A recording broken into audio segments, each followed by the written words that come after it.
Welcome to the Brain Dump, where we study the psychology of success. Join us as we probe the habits, rituals, and routines of top-performing artists, entrepreneurs, authors, athletes, and more to uncover the timeless principles we can all use to take our lives to the next level. Are you ready to plunge the grunge that's been gunking up your mind's eye? Great, then let's get to it.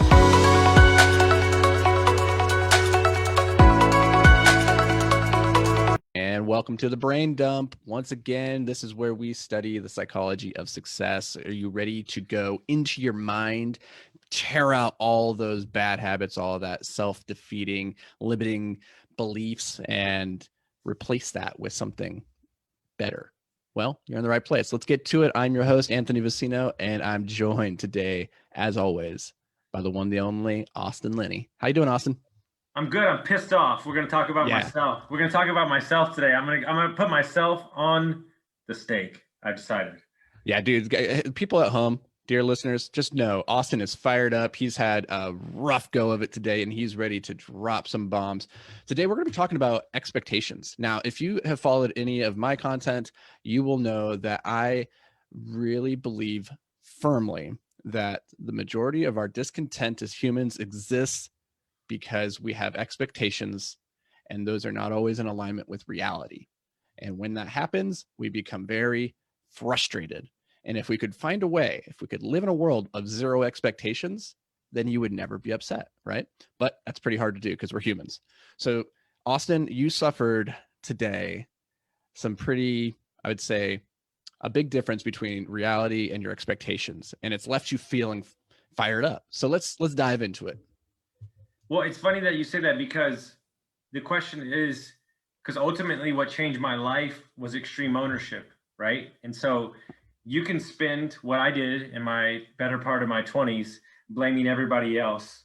But I choose to understand that the reason that I feel the way I feel right now is because I had already I'm a visionary.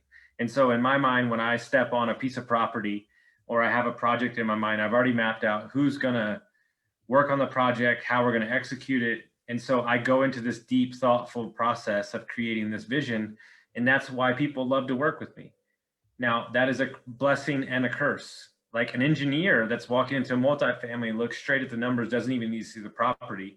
And it opens my heart up to be torn apart very heavily. And so I'd be curious what you say as a visionary, how you combat yourself against that, because I truly believe one of the greatest quotes I've ever heard is Kyle Cease. He says, "I truly believe that you've never had your heart broken. I believe that somebody broke your expectations. And by breaking your expectations, they got closer to your heart."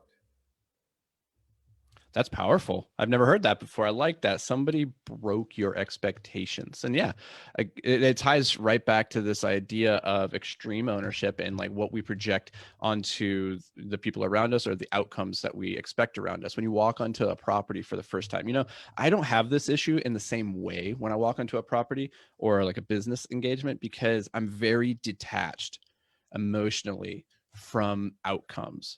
And I focus, or at least I try to, and I say this, but I'm human, so I fail at this all the time. But I try to remain focused on the process leading up to that and not getting tied up into like the what ifs and what could be's, because that's a breeding ground for discontent. But you mentioned something before about the extreme ownership and how you can blame other people, but at the end of the day, it's not going to change anything. It's not going to change the circumstance. It's not going to change their behavior, and it's not going to change how you feel. Mm-hmm. And so let's dive into your particular scenario right here and kind of like lay the groundwork, explain a little bit about what happened so we can unpack it a little bit and see like what could we change? What could we look at differently?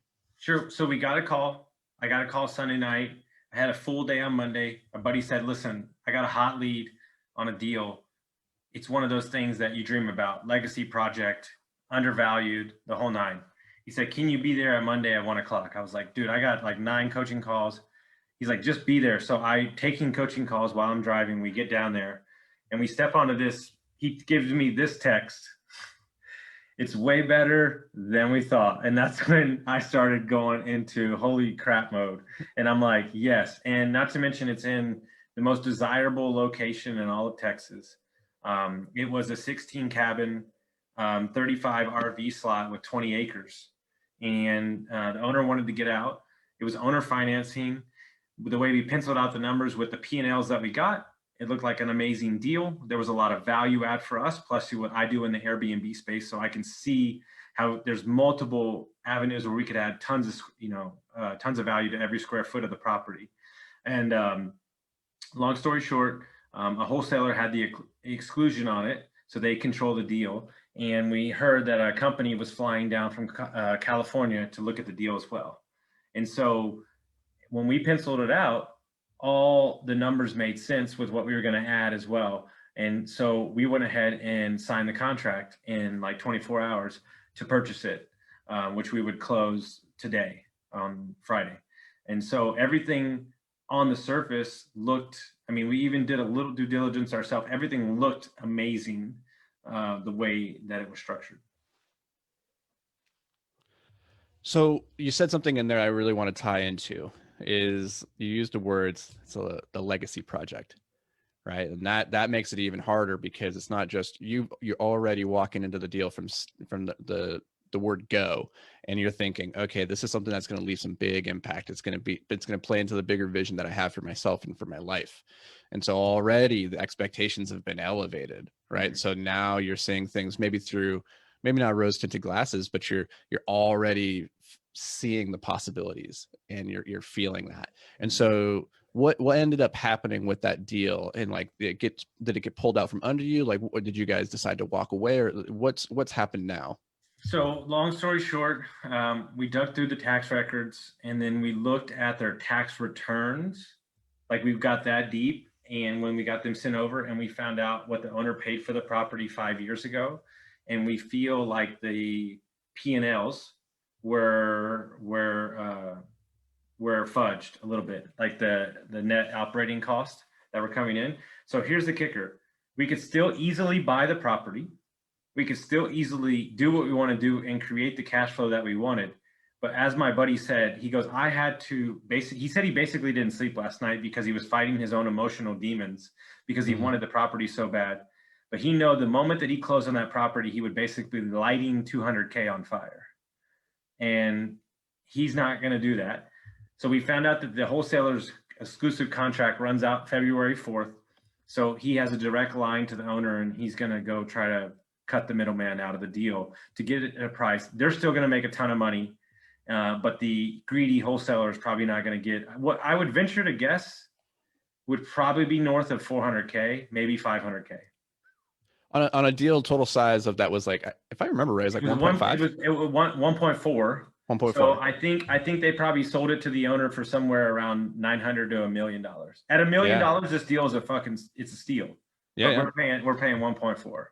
It's incredible though, despite all that, you guys, you're attached to this, you see the legacy project, you want this really badly, but your partner is a disciplined investor and says, hey, I'm not going to spend more than, what's prudent here. So, and I think there's a really valuable lesson there, which is even when you're going through that emotional turmoil, I think a lot of investors, a lot of business people would talk themselves into it and be like, it's close enough. It's not that bad. The deal's really good. And they would walk themselves up to that asking price rather than staying diligent and, owning that, hey, you're probably going to lose the deal. Like, best case scenario is wholesaler gets kicked out of the picture. You go back to the seller, you get the deal back under contract. Best case scenario, you get the thing, but more than likely it's probably not going to pan out that way. And you have to write it off as dead at this point.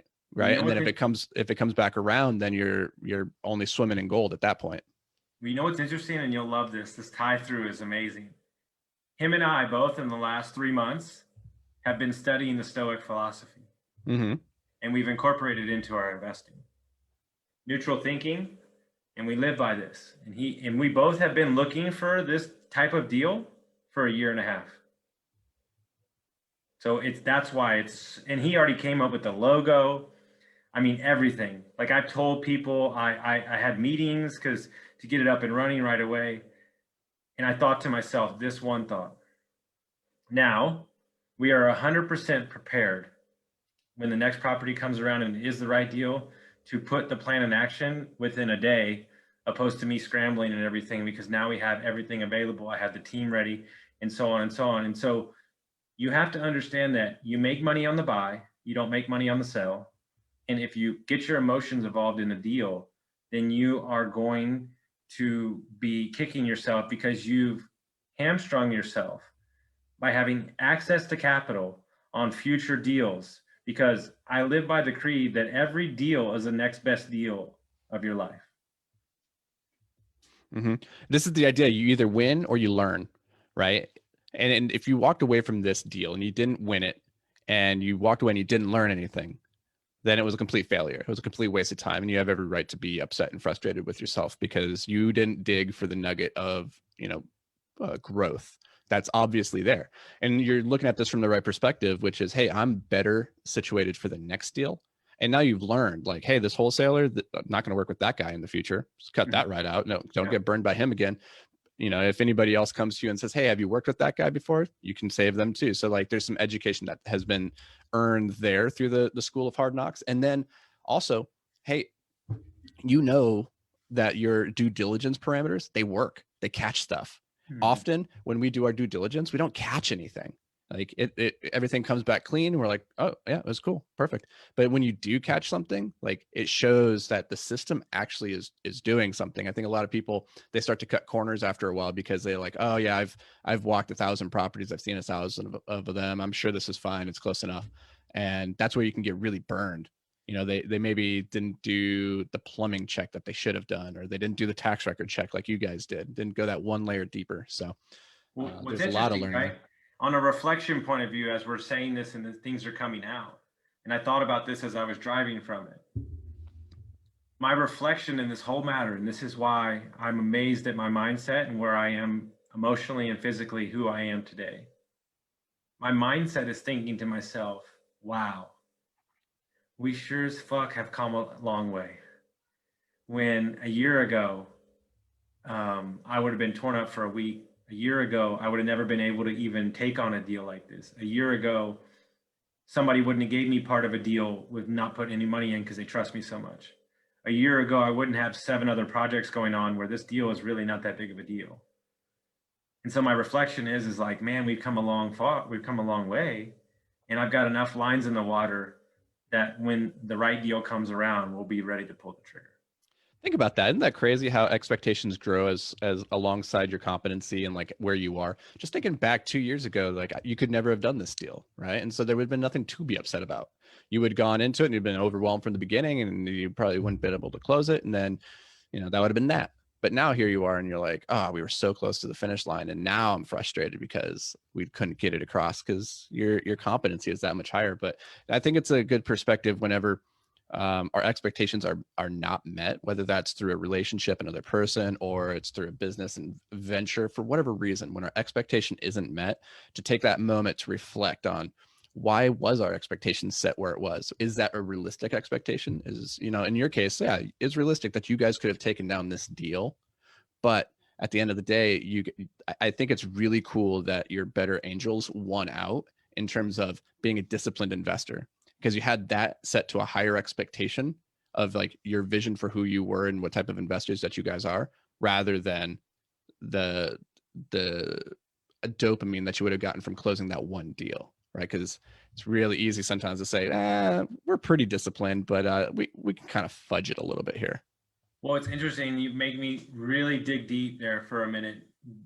What's ultimately happened as I look back on my alcoholic self is the expectations of who I am today and who I choose to be and choose to be in my future. Has nothing to do with external expectations of who I should be.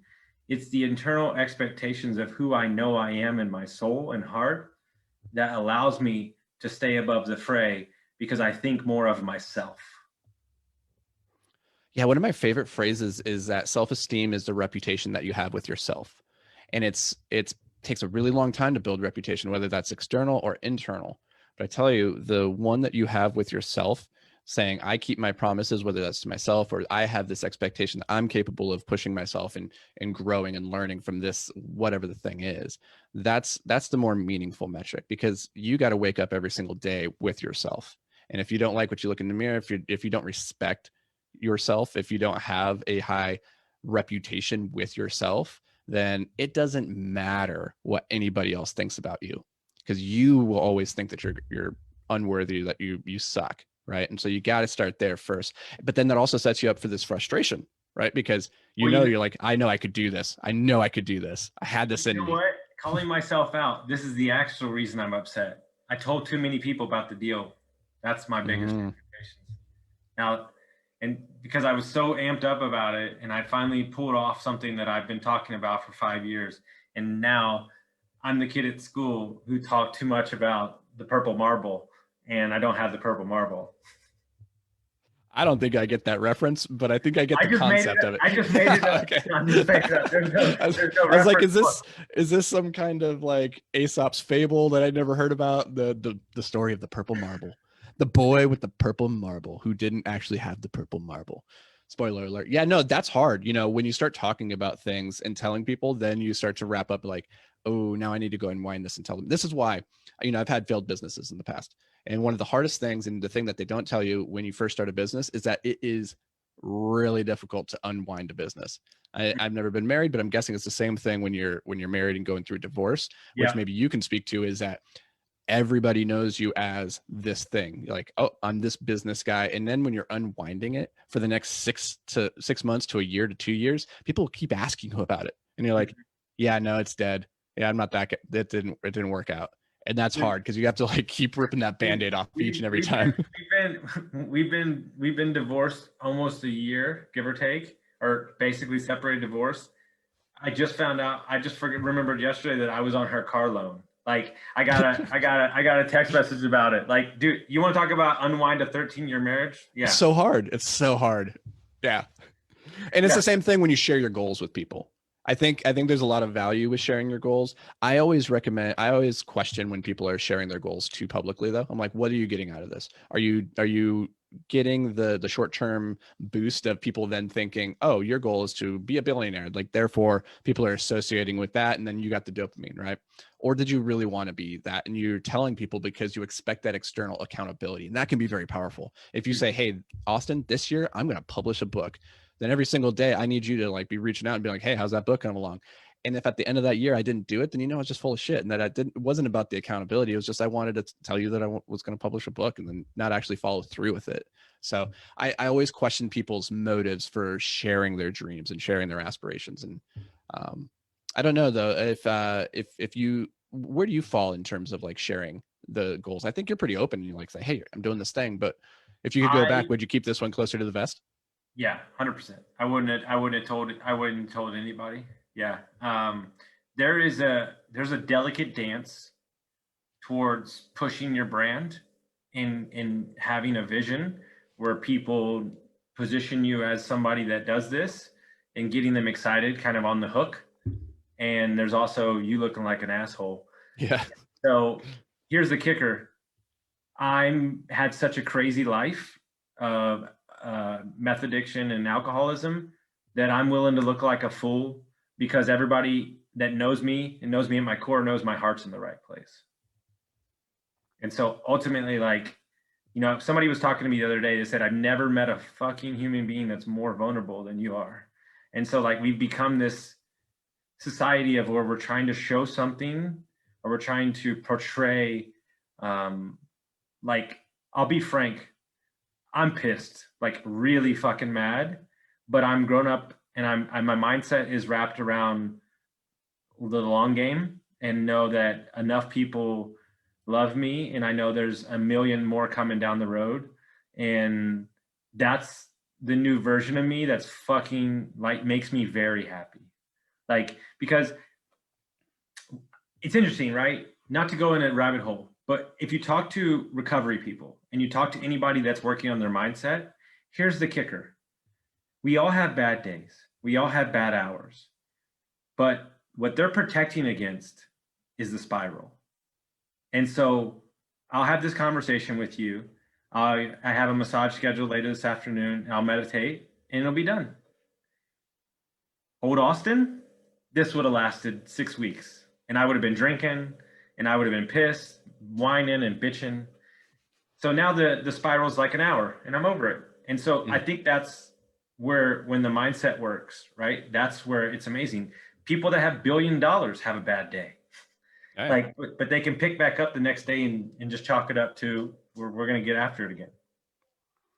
And I think that's a really good place for us to wrap this episode up. Is I challenge you listeners at home, because I like to make things tactical, give you something to walk away with. I challenge you right now to think about what's going on in your life in just a macro sense. What are you happy about? What are you disappointed with? Do you have some frustrations? And pinpoint those frustrations, those areas of your life where something's not quite right.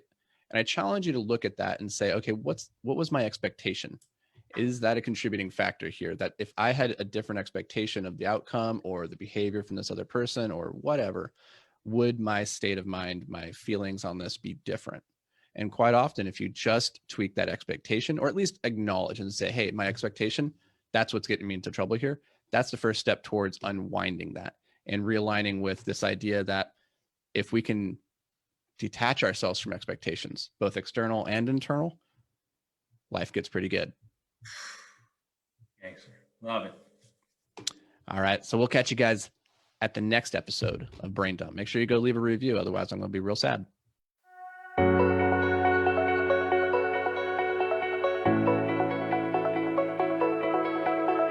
Thanks for joining us here at the Brain Dump. Now, before you go, it's important to solidify what you've learned here today by taking action. If all you do is listen, then you're only going to retain a small amount of the information you consumed here today. So take a quick moment to really lock in any key insights, tidbits, or pieces of wisdom that you want to carry with you into the future. You can do this by heading over to iTunes and leaving a review with your top 3 takeaways from this episode. If you've already left a review, first, thank you so much. Second, it's time to start a Brain Dump journal. It doesn't have to be fancy, just a slip of paper will do, where you can record a couple quick thoughts from each episode. Science shows this is one of the best ways to ensure long-term retention of new information. And finally, if you've got a brother, a sister, a coworker, or a best friend that you think would benefit from this episode, do them and us a favor and share with them this episode. Your support, as always, means the world to us.